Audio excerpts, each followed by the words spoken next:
Hey gang, Sam here. In this episode of GarageCast, we talked to Lee Van Zeeland. Lee Van Zeeland from Team Winnebagoland, and more recently as a consultant to Garage Composites. Lee is off on retirement, and we wanted to wish him well on his way out. So enjoy this podcast with Lee Van Zeeland.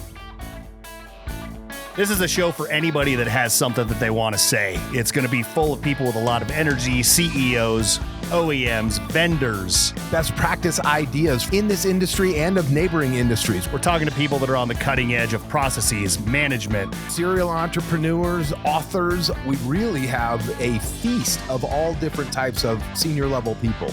A cornucopia, as it were. A plethora, maybe. Grab a pen, grab a cup of coffee, and have a seat. Start writing. This is GarageCast. GarageCast. Welcome to GarageCast. Dantzler, boy, do we have a treat for our listeners today. You know, we talk about locking people down, and I don't know that it's taken this long to lock anybody down, especially when you figure out who we're talking about here. Yeah, I had to talk to agents and talk to publicists and talk to the wife, had to talk to the kids to get one Lee Van Zeeland to come onto the podcast. Now let's take this all the way back, which is we have asked Lee to do this podcast several times, and we were rebuffed. Like Dantzler at a singles bar for sure, man. Rebuffed every time. Like, no thanks, can't do it. Didn't want to do this. And finally, you relented after you retired, Lee. Thank you so much for coming on the show. You're welcome. It's awesome to be here, Tony, and I love working with you guys. It's fantastic. Yeah, man. Like, this is I don't know. We've talked about this several times, Sam and I, and we're extraordinarily happy for you to finally. Well, the funny thing is you're not slowing down. Actually, finally excited for you to speed up and do more stuff. Retirement. Retirement, man. I've been texting Lee to come on. He's like, I can't. I'm going to the cabin. I can't. I'm on a motorcycle trip. I can't. I'm riding my bike. So he's living life full gusto. Yeah, Lee. Yes. I would say the one thing that I don't want to do, as my oldest son has told me, he says he will not fail at retirement like I have. Meaning after I left the store, after they pushed me out of the store. Yeah. And they said by saying, hey, Sam's looking for somebody to work with you. And I'm like, wow, I'm gonna call Sam up. And sure as heck, he took me on. Yeah. Well, retirement's about doing what you want to do and doing what's fun. So, you can tell Tom he can shut his pie hole that you've had a good time while you've been here. We'll see. Tom is getting close to that point in life right now, at a younger age than me. We'll see. So we'll see how that works, Tom. Yeah, that's right. So for anybody out there that doesn't know, Lee, what you're going to find out here, Lee obviously lives in Wisconsin, family business owner, Team Winnebagoland up there. As you heard, his kids pushed him out once he kind of transitioned the store to them. He still wanted to do stuff. He came to work for Garage Composites, and Lee's been with us for a long, long time. And now he's finally pulling the pin on retirement. So Lee, I want to start off first by asking you a relatively simple question, which is, tell the listeners out there about your childhood growing up in Wisconsin. You're a big time outdoorsman. You love to fish and hunt and do all that stuff, but growing up in Wisconsin, give us a little background into you. Yeah, my parents had a place, a cottage, quote unquote, in northern Wisconsin. And that's where I took off with my hunting and fishing type thing at that cottage. But my father had been in business. His uncles were in the gasoline business for a while, and they set him up in a gas station way back when. And he was successful at that. Went to a radiator repair shop, ended up taking on John Deere Lawn and Garden, built a bigger store with John Deere, Skidoo. Some John Deere guys went to work for Skidoo. Skidoo came in and offered him the snowmobile line. So he took that on. And then some of the Skidoo people went to work for Kawasaki. And I never forget this because I was probably 16, 17 years old, and I was a motorcycle junkie already back then. My dad wouldn't even let me buy one with my own money sometimes. But anyway, Kawasaki came knocking at his door, and he says, I don't want to be selling motorcycles. I'm like, Dad. Now, again, I was just a young kid. And I can't help but remember this. He says, Dad, you got to do that. And he did take it on. And that was in 1972 when I was 17 years old. and it was just their history. And so give people some geography here. It's near Appleton. Like where are you essentially in the state? We're 30 miles south of Green Bay. And I always say when we travel the world, where are you from? Green Bay. Everybody seems to know the great Packers. And so you were as a kid, you just grew up. Obviously, your dad running a business like that, like you just explained, but. What were some of the things that you were into as a kid and as you got into, like you said, 17 years old into high school? Yeah, snowmobiling I was a snowmobile junkie way back when already, and also very much a motorcycle guy. I just loved riding motorcycles. Still do, obviously, and it's a little bit what I was. But again, back to hunting, fishing, outdoors in general. Just loved them. Fantastic it was. I'm sitting here listening to Lee and I'm thinking about Max Matern and his brother Zach, because their story was their parents through a long winding story, but they ended up with a Vespa dealership in New Orleans. And when Zach and Max came of age, they're like, we need to make this a little cooler than a Vespa dealership. So they wanted to put some serious motorcycles inside of that. And that's like when you say, Dad, you got to do that. You got to take on that Kawasaki brand. Like you can see that happening because every young kid who's into it's like, let's go more, let's go bigger, let's keep going. Oh man. My dad walked away quite young from the business. I would say 55-ish. And I remember before he passed away as he aged there, so now I'm getting into that position and says, Dad, how did you possibly walk away so young? He's like, Lee, that was not my business. I'm like, what do you mean? Well, that was your business. You guys were selling everything that you loved, which I get it. I watch my kids go on. I say, if I was running that business my kids are running, I'd be successful, but a third as successful as they are. I guarantee it, because I'd still trying to be selling motorcycles and snowmobiles, which what's really happening out there, ATV, UTV, boats, anything they can do with their families. Yeah, for sure. Well, let's talk about the kids in just a bit here, but it sounds like Team Winnebagoland was certainly a family affair. And so when did you know you wanted to be part of the family business? You obviously like the family toys. When did the business acumen grab you? Oh, young. I mean, it was real early because we ended up building a store. I was 18 in 1973, and I went in to work with my dad, just my dad and I, into a different dealership. It was in Neenah, which is about 10 miles south of where we actually were located in Little Chute, and just took off from there. It was just crazy going at it. And at that point, it was really a motorcycle store at that point. We did not sell John Deere there. So it became motorcycles and snowmobiles. It was quite young. And so you're quite young to sell them to, you weren't doing the back end, you weren't doing the books on the back of it. At what point did you say, I'm taking in all this, the whole business that is the power sports side? That was about 1983, 84. And again, I had two younger brothers with me in the business. So there was three of us really that grew up. My youngest brother turned 18 in 1981.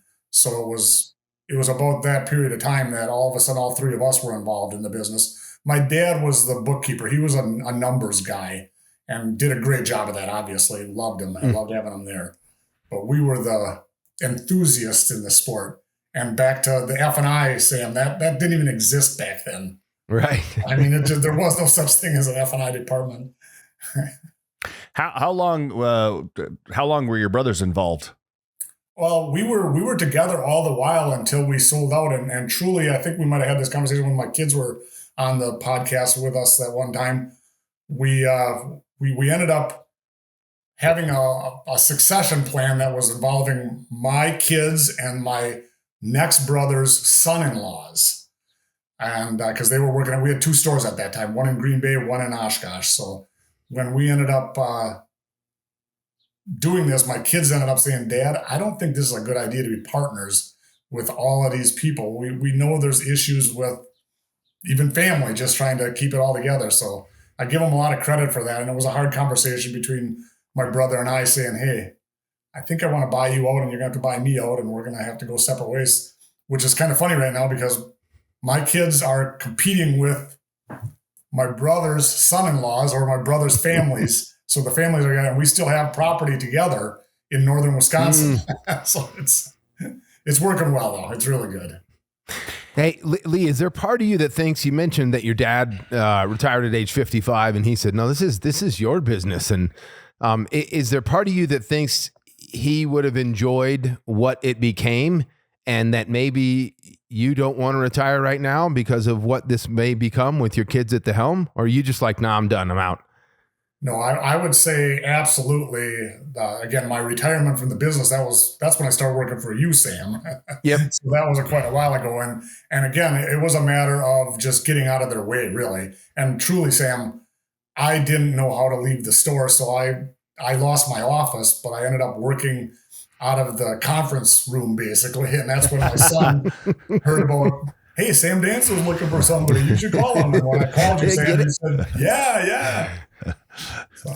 Hey, really quick, Lee, walk us through Team Winnebagoland, the name. Okay, well, and that's changed now, but we'll start out with Team Winnebagoland, and it started out as Winnebagoland Kawasaki. And then when we added some other lines, we ended up adding Yamaha and Polaris. We turned it into Team Winnebagoland. And now they call it TWL because the kids bought another store over in Sheboygan, which is about probably 50 miles east of their store. And they couldn't call that Team Winnebagoland number 2 or anything like that. So they changed their name to TWL now, which is obviously Team Winnebagoland. And so that's where it came from because we were on Lake Winnebago. It's probably it is the biggest freshwater lake in Wisconsin. It's probably one of the biggest freshwater lakes around, really. It's about 40 miles long by about 5 miles wide. So it's a big lake. Okay, so that's what it comes from the lake. Okay, got it. Because Tony's thinking there's got to be Winnebagos all over that place, which is exactly what I thought when I went there to do some in-house training. I'm like, I was looking for the Winnebagos, so I knew I was at the right spot, and there's no Winnebagos here. Campers, yeah. Yeah. Hey, Lee, so not a super complex question, but it's going to be hard to stay on task on this one. But, you're talking about 17 years of age in 1972, starting to walk into that store. Walk us through the decades that you have been a part of and see if you can define them and the industry at that time for the listeners. So in the 70s, talk to us about what the industry was like. What was it all about? Yeah, I would say for my purposes, the 70s was probably more about snowmobiles. Okay. As in that's where we were making a living really on the snowmobile industry. And Wisconsin had a pretty nice snowmobile trail system already starting then. And again, that was all in the infancy then. And the 80s really went into, I would say, we as a business went into motorcycles more because again, it became more my brothers and I, and that was our enthusiasm, not my father's enthusiasm, and selling motorcycles. And when we had a chance to take on Yamaha, that was in the 90s, and took on Yamaha, and it just went even better from Kawasaki and Yamaha. And we still sell snowmobiles all the time, though. There was no doubt about it. Snowmobiles was a big part of our business all the while in this state. And of course, the ATVs back then was where we were at. But now the UTV business has went crazy. And I would say, again, as it transitioned, watching the kids' enthusiasm, it started to grow the other direction, more into the UTV stuff and more into the watercraft where they could take their families on it, things like that. Any one of those segments not a win at the time you took them on? Any one of those segments like, I don't know if this is the right timing for it. They just hit right as those chapters were unrolling, apparently, as Tony mentioned. That's a good question, Sam. And again, I don't know, was it our enthusiasm that made that happen? That we were that excited about it. And again, we all had friends that were in the sport that enjoyed it. That's a good question. I don't have a good answer for it. I do believe that watching the industry, it was happening all over too.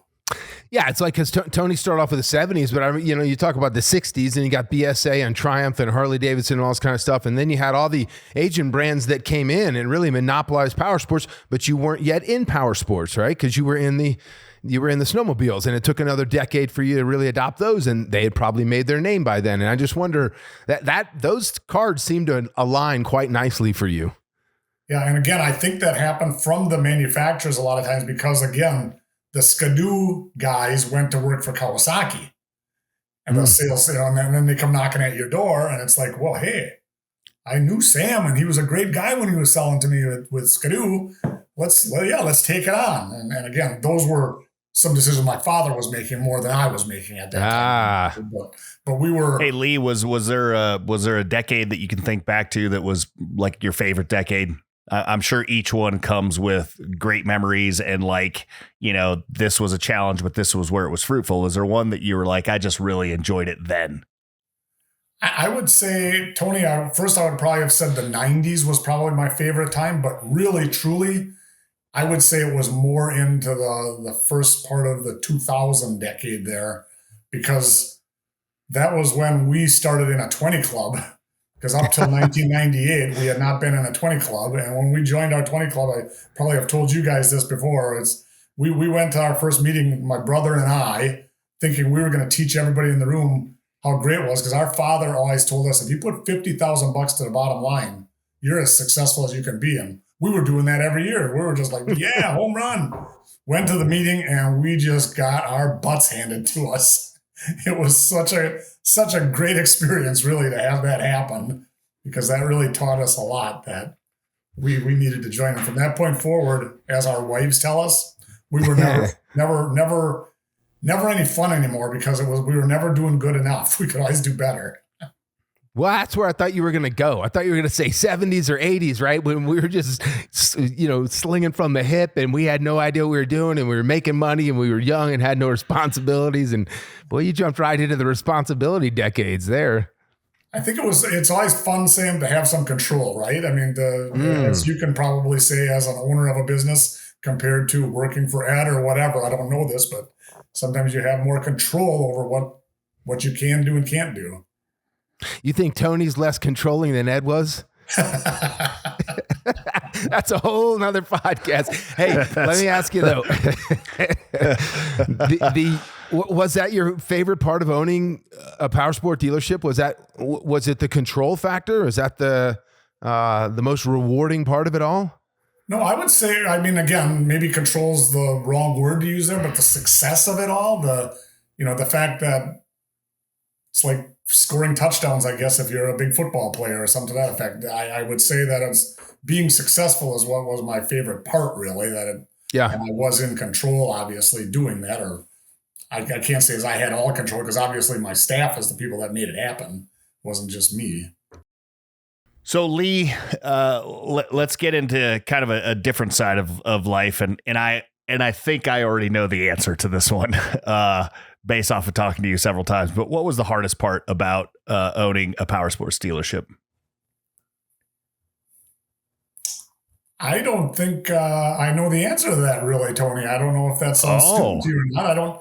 I don't feel that there was anything overly hard about owning it. Obviously, getting the right employees and setting up the right culture in the store. And back to your podcast with Tony last week, I just loved it. It was culture's everything to me. And I learned that. I didn't know that coming in, obviously. And a lot of things that I learned, I didn't even realize that I was learning, you might say. It's like, hey, you can't have this poison in your store. You got to, even though the guy is probably the best technician you got, he's hurting everybody else. We have to get rid of him. And that's a tough call when the guy's making all the money for you, so to speak.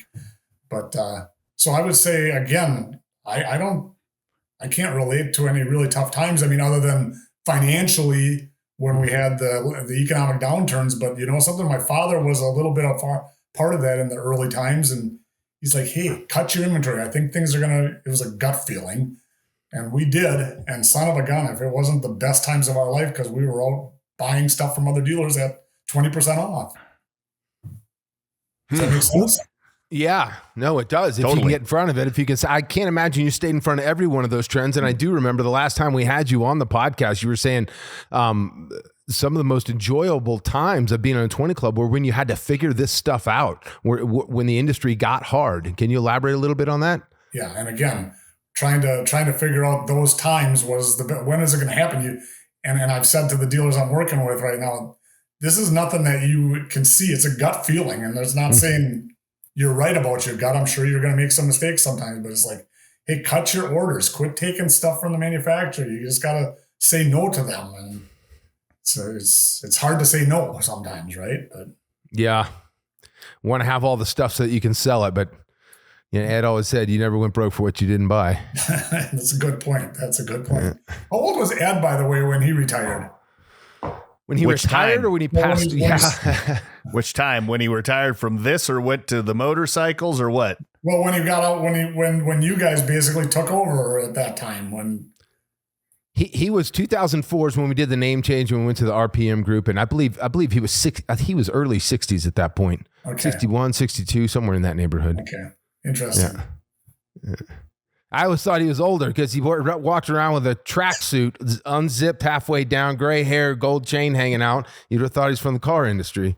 Well, Sam, we all think that at a certain point in our lives. I don't think I'm old at 70. That's right. Hey, Lee, so you kind of discussed this already, but I want to get a little bit deeper into this. First, you were a member of 20 clubs as a dealer. And then you became a moderator when you came to work for us at Garage Composites. And I have most certainly had the pleasure of watching you as a moderator. You come highly prepared with the numbers. You do a lot of extra work for the dealers when you go into these meetings. You have obviously decades long history of actually boots on the ground experience in the dealership. And you're not nice at all in these 20 clubs as a moderator. So No. Very tough. So tell us about what being in a group has done for you and your business, right? And then tell us what it was like to transition from being out in the field of seats versus the moderation. Yeah. And again, I think being in the business, Tony, as a 20 club member, it was awesome because it was, like I said, it showed us what we weren't getting. And from that point forward, it's like, hey, we can do better. We can do better. We can do better. We can do better. And it was a fun measuring that all the time. Then going into being a moderator has been such a great experience because it's fulfilling. It's a little bit of this point of retirement as we get to it. I know I have some friends that are in that era, but they have a man cave, I call it. Basically, it's a garage where they work on their cars and do all of that. And I do have a cabin in northern Wisconsin and things like that, but I don't have, that's not enough fulfillment to go hunting and fishing and things like that for me. I needed more than that. So this really helped me move to the next level of retirement, so to speak, by going into the 20 club work. And as I walked away from the group, some of the statements that were made to me were so humbling. I almost cry over it, just thinking about some of the things that those dealers have told me. I loved it. It makes me feel good, right? That's what you need, that fulfillment. Yeah, you were moderating, you moderated 3 groups. You moderated one of our private groups. You moderated our Honda sponsored 20 club, and you moderated our Yamaha Canada 20 club up in Canada. And your dealers in your 20 clubs just loved having you as the moderator. So job well done to you on that. It's a big hit to not have you in those meetings anymore. I understand, but I loved doing it too. I love those guys. And back to Tony and Sam, some of my relationships in life, I still have, well, 2 of the dealers, one in my Yamaha Canada group, Gabby was in my 20 club prior to me becoming a moderator. And that relationship is longstanding. And one of my dealers that's in my Garage 6 group has 2 stores from Vancouver. And we still get together, not because of the 20 club that he's in with me, because we have relationships. Our wives get along well. We travel a little bit together. It's just amazing the relationships that were made there and how long they stand. And back to these 20 clubs that I have right here, I've got relationships with different dealers from around the country that I know I'm going to go see with my motorcycle someday now. That's a good reason to go for a ride, Do you hear him saying my Garage 6 group, my 20 club? Yeah. It doesn't sound like he's retired at all. It sounds like this is a little 2-week hiatus, and he's going to show up at the next knock. meetings prepared and ready to go and just not knowing what to do with himself. You can always just be an ambassador, Lee, where you just show up to meetings and you don't actually have to work. Well, it's funny because as this happens and the conversations that we've been having with different people, it's like, I would say the responsibility of it all is probably the hardest thing yet it's it's the best thing too. But I can't go to a meeting without being prepared, period. That's just how it is. And, you could say, well, hey, you don't have to do that. Yes, I do, because it's me. It's who I am. And I don't want that. I don't want that recognition. You're walking in the room and knowing you, Lee, it's like, I'm ready to bring value and I'm ready to help these dealers get to where they need to go. And so I guess in that vein, what's the one thing you wish that every dealership would do to become successful? Some of the stuff you struggle as a moderator to get them to do. What's that one thing you're like, let's just get this in place to help you be successful moving forward? Well, and again, I think probably the biggest part of that is understanding how much you're leaving on the table, so to speak. And then it's baby steps, like let's just talk the F&I department. So many times it's like, so-and-so in the room is doing $1,000 per copy and you're doing $350. Really? And you can say, oh no, well, I'm from Wisconsin. Nobody does it that way. I'm sorry. I'm not buying that. There's money left on the table here. And again, when you start doing the math, Sam, it's amazing. Hey, you sell 1,000 pieces a year. And if you could do only $100 per piece, that's $100,000. That's not costing you a nickel, Pick a number, right? Lost labor. Pick a number in the composite. It's so fun to run that exercise. Well, fun for us as the moderators. It's not fun on the receiving side. Yeah. Amen. Yeah.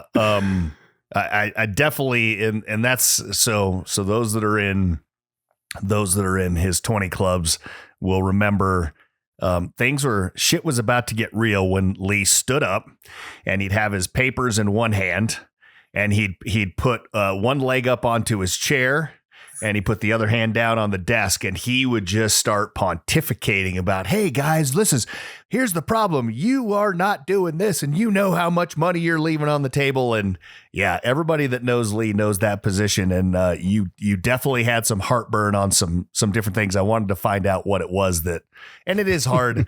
I think every moderator would say that is just the amount of money that you're leaving on the table by not doing something. So acts of omission, you're just not doing something that if you focused on it, you could make hundreds of thousands of dollars. It's very frustrating. So he had a tell. That was the tell with the leg up on the chair. Tony, it's like your tell when you turn the chair around backwards and you're like, yeah. And everybody's like, oh shit, here we go. Yeah. That one, or I think everybody knows when I say, hey Lee, I love you, man. And then it's from there, it's on. It's like, uh-oh, here comes something. I love you, but here's a cannon. Yeah. So Lee, we've talked about it. We've had the kids on the podcast before. What feelings do you have about your kids running the business as a total? Whether it's, I know you've expressed that a lot of it is they're doing it in a different way that you are, better because they're more present or they're, how do you feel about that? And how do you feel about the future of the stores? Yeah, I am very, very proud of my children. They're just kicking butt there and I just cannot get over it. And again, I always say I don't go in that store unless they ask me to come in for something, or if I need something for one of my products that needs some service or somewhere, because I just don't want to interfere with how they're running that business. And it's become so apparent to me, Sam and Tony, that generation, as my generation compared to my father, saw life differently. And I continuously say that those kids, if they can't do it with their family, they don't want to do it. And I almost say this embarrassingly that everything I found out right now, the things that are failing, motorcycling and snowmobiling is going downhill. And a lot of it is because we are a selfish generation, apparently, because you cannot do either one of them with a family, so to speak. You can certainly buy snowmobiles for your kids and take them along with you, but you can't put them all like, let's get in a boat or let's get on a UTV and go for a ride. It's amazing how important family is. And in my case, obviously, family wasn't that important. It was, obviously, but my wife raised our children, and I always teasingly say they all came to work for me. And then they say, no, Dad, we had to go to work. There was no choice. That's right. But look where it's at. Right. So they're just doing great. I'm so proud of them. It is interesting when you look at the toys that are out there that people can choose from, that most of them migrate towards the one with multiple seats, right? That it's the family, you got 3-seater jet skis that are out there and 6-seater UTVs and obviously boats and even the BRP Switch, which are they still making that? Is that still I think they sold that to Lego. I think that'd be a good sale for them, for the record. I do love it. I do love the family side of it, but like you, I love the selfish side of it too. I love to get on a motorcycle and be left alone and just drive and no agenda. So on that note, that you being torn between the family side of your family and your selfish nature, tell me what your retirement looks like. What are you going to actually do in your retirement here? Well, that's a good question too. And one of the things that I have done already actually was talk to my kids and say, hey, if you need a driver for anything, and they do a lot of driving, obviously, as we know from the businesses, just don't hesitate to call me. And I am on a list right now of that. So that's an opportunity. The nice thing back to, I like the fact that I can make choices, no, I can't do that, or no, I'm not going to do that, versus having to do it. And I'm not saying that Garage Composites made me do anything. It was what I did. But so that's one thing. And another thing that I've just worked on is some volunteering for some shelter type things. Just back to where I can make the choice and say, yes, I want to do that. And yes, I would like to go drive these people around, or yes, I would love to help serve them lunch on a day, and just something to make me feel fulfilled in the end. Because again, as you guys know, you can get on a motorcycle and go ride it, and that's fun and it's a great time, but it's not totally a pat on the back that you accomplished something versus these other things. At least that's my gut problems, you might say. Lee, did I hear you say that you quit this job to go be a lot tech for your kids? Is that what I'm hearing? No, you did not hear that, Tony. Because a lot tech can take the jobs he wants to take. Yeah, no kidding. I mean, here's what I know about your Honda 20 Club is everything was based around the location, beach locations, exotic locations. You were on vacation, man, and you're going to go be a lot tech. Your dealers are going to be pissed. Point there, because truly, as I've said, there's not that much different in my life right now as in my time compared to working with you or for the dealers, however you want to put that. It was fantastic. But it's the lack of responsibility, I guess I'm using them words that now I don't have to feel the responsibility. I'm making more of my choices, and we'll see how that goes. You never know where that's going to go. Could be, wait a second, my choices are still, I got to do this because my name's on it, and it's Lee Van Zeeland that's going to be represented here. So, I got a couple of questions, Lee, that are unscripted. Number one, favorite motorcycle of all time. Well, I almost am embarrassed to say this because I have not sold Hondas at any of my stores. My kids do now at the Sheboygan store, but Honda Goldwing is what I drive right now. And it's because I did have a second store that my brother's son-in-laws bought from us, obviously. And that's how I got onto the Honda line. And that was just like, I love that motorcycle. In fact, from Wisconsin, Harley Davidson, right? And I'd get on my Honda Goldwing and I something, this is a sport bike with fairing, with saddlebags. I can do what I want. And I can ride it as fast as a guy can ride a sport bike. Maybe that's not true, but I feel like. Favorite snowmobile of all time. And for everybody out there listening, I have snowmobiled with Lee a couple times, and he is one hell of a snowmobile rider. So I love the Polaris sport snowmobile. That's not. I love mountain riding with you guys, and I love going with somebody that's not a crazy guy that can get into all the deep powder. But the snowmobiling that I did out in the mountains was awesome, Tony. And again, it's more fun if we go with a group of people that cannot. For me, it's more fun that cannot ride in the powder all the time, because then we get in more of the meadows and just play around and have some fun with that as we did when we were out there, Tony. That was good having Landon with us to help us. Landon and John help us get through all of that, really. Yeah. Dig us out when we needed it. Did you tell me that you're done mountain riding? I would say for the most part I am. Obviously, I sold my snowmobile before that, that a while back out there, but that was one of the things I actually owned a snowmobile that I kept out there with a friend of mine, a dealer friend of mine from my other 20 clubs. So I say BS. I say come out this next year for one last hurrah. We'll get a little group of people and we'll go out and ride one last time. Yeah, Then we'll get him back Scooter will help moderating me. all the groups. Scooter you will go. help me with a snowmobile. Yes. Yeah, we'll get Dantzler on a snowmobile. He'll be a trail bunny while we're out in the meadows hitting the powder, and you and Sam can drink schnapps and hot cocoa. Yeah, I'm just there to look pretty. Good. Yeah. Hey, Lee, a heartfelt thank you. One from us to you is the number one thing. And then I would say thank you for showing me the way in how to be a business owner. And thank you for all the give back that you have given to the industries with your work with us. It's really cool, and can't thank you enough. Absolutely. Well, thank you for those statements, Tony, because again, I don't feel that I was that valuable, but I certainly did love every bit of working with the dealers, and working with you guys was fantastic. It really was. The team is just wonderful. Just love the whole team. There's nobody there that doesn't help us make it better. Totally love it. For sure. All right, Lee. Well, hey, I know you're not going to ride off into the sunset. You're going to be very busy, but thank you. And thanks for coming on GarageCast. For Lee Van Zeeland and Sam Dantzler, I'm Tony Gonzalez. Have a fantastic Tuesday.